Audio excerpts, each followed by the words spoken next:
대한민국에서 가장 많은 돈이 움직이는 산업, 한 번에 수조 원이 오가는 세계, 그 건설업계가 지금 공사를 안 하겠다고 말하고 있다. 불과 몇 년 전만 해도 누가 더 많이 따냈는지가 자존심이었다. 조 단위 수주, 사상 최대 실적, 연간 목표 초과 달성. 그런데 지금 현장에서는 전혀 다른 질문이 오간다. 이 공사 정말 남는가? 괜히 시작했다가 회사가 위험해지는 건 아닌가? 왜 이런 일이 벌어진 걸까? 집을 지으면 돈을 벌던 시대, 많이 지을수록 안전하다고 믿던 공식, 그 공식이 무너졌다. 금리는 오르고 자재값은 내려오지 않고 분양은 늦어지고 이자는 매일 쌓인다. 매출은 늘었는데 이익은 줄어드는 기묘한 현실. 겉으로는 공사가 진행 중이지만 속으로는 손실이 쌓이는 구조. 지금 건설사들은 성장을 멈추고 있다. 아니, 정확히 말하면 살아남기 위해 멈추고 있다. 이제 그들은 묻는다. 얼마나 크게 지을 수 있는가가 아니라 얼마나 오래 버틸 수 있는가. 확장의 시대는 끝났다. 지금 건설업계는 소리 없는 경쟁 속에서 오직 살아남기 위한 싸움을 이어가고 있다. 돈의 값이 달라졌다. 건설업의 본질은 선투자다. 먼저 자금을 투입하고 나중에 분양과 정산을 통해 회수한다. 이 구조에서 금리는 생명선과 같다. 기준금리가 높게 유지되자 자금 조달 비용은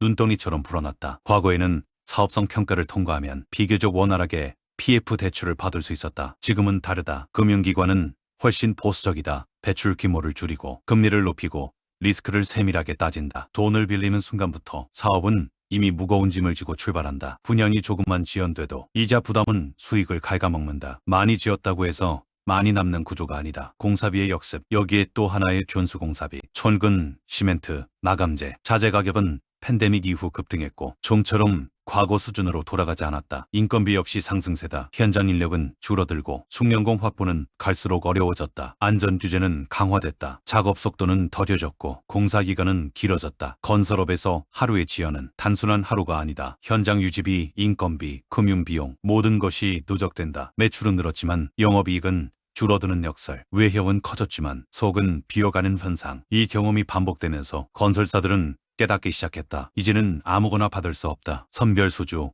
생존 공식이 되다. 지금 대형 건설사들의 내부 회의에서는 과거와 다른 질문이 오간다. 규모가 얼마나 되나가 아니라 손익구조가 명확한가? 변동성은 얼마나 되나? 이 프로젝트가 끝난 뒤 우리 재무제표는 더 나아지는가? 이른바 선별수주 전략. 수주 물량을 줄이더라도 수익이 확실한 사업만 선택한다. 주택 비중을 조정하고 고부가가치 사업에 집중한다. 해외 인프라, 플랜트, 특수 목적 시설, 데이터 센터와 같은 장기 프로젝트. 변동성은 낮고 계약 구조는 비교적 명확한 분야. 예전이라면 외형 축소로 보였을 결정이 지금은 체력 관리로 평가된다. 팔 수 있는 것은 판다. 또 다른 변화는 현금 확보 전략이다. 본사 사옥, 유휴, 부지, 자회사 지분. 과거에는 쉽게 손대지 않았던 자산들이 매각 리스트에 오른다. 왜일까? 위기 국면에서 중요한 것은 성장이 아니라 유동성이기 때문이다. 현금은 버틸 수 있는 시간을 늘린다. 건설업은 속도를 겨루는 산업이 아니다. 지금은 지구력을 시험하는 시기다. 현장에 변화 기술이 들어오다. 위기의 풍경은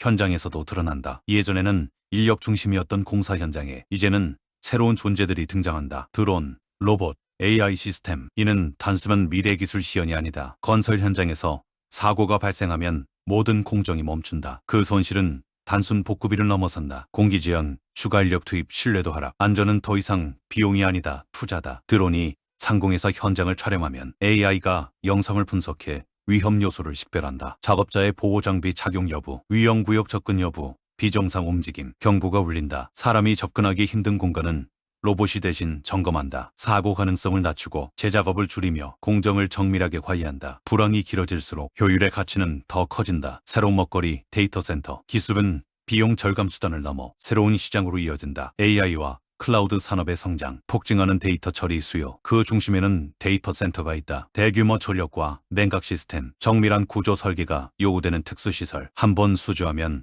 장기간 안정적인 수익이 기대된다. 수도권과 주요 산업 거점에서는 데이터 센터 공사가 이어지고 있다. 대형 건설사들은 이 분야를 핵심 포트폴리오로 삼는다. 부동산 경기 변동에 덜 흔들리는 안정적 수익원. 위기 속에서 새로운 축을 만드는 전략이다. 중견 건설사의 선택. 하지만 모든 건설사가 같은 선택을 할 수 있는 것은 아니다. 중견 건설사들의 현실은 더 절박하다. 고금리 PF 시장, 경색 미분양 리스크. 최근 몇 년 사이 법정 관리와 폐업 사례가 이어졌다. 이들에게 주택 사업은 기회이자 동시에 위험이다. 그래서 방향을 튼다. 공공공사 사회 간접 자본, SOC, 정부 예산이 투입되는 영역은 대금 회수가 비교적 안정적이다. 경기 변동에도 타격이 덜하다. 업계에서는 이런 말이 돈다. 집 대신 길을 택한다. 그러나 공공공사 역시 완전한 해답은 아니다. 예산 집행 지연, 안전기준 강화, 수익률 압박. 결국 핵심은 채널 다변화. 하나의 시장에 의존하면 충격은 더 크게 다가온다. 양극화의 그림자. 전문가들은 말한다. 수주 물량은 소폭 늘 수 있다. 그러나 업황의 본격적인 반등은 쉽지 않을 것이라고. 불황이 길어질수록 양극화는 심해진다. 자금력과 기술력을 갖춘 대형사는 버틸 힘이 있다. 하지만 선택과 집중에 실패한 기업은 시장 밖으로 밀려날 수 있다. 지금의 건설업계는 조용하다. 그러나 그 안에서는 치열한 생존 경쟁이 벌어지고 있다. 가장 중요한 질문. 이제 건설사들이 묻는 질문은 단 하나다. 이 공사가 끝난 뒤에도 우리는 살아있을 수 있는가? 성장의 시대에는 속도가 중요했다. 지금은 다르다. 얼마나 오래 버틸 수 있는가? 얼마나 리스크를 관리할 수 있는가? 얼마나 현금을 확보할 수 있는가? 선별 수주, 기술 투자, 공공시장 집중. 모든 전략은 같은 목적지를 향한다. 생존, 확장의 시대는 저물고 건설업은 새로운 국면에 들어섰다. 겉으로는 조용하지만 그 안에서는 기업의 운명을 가르는 선택이 매일같이 이루어지고 있다.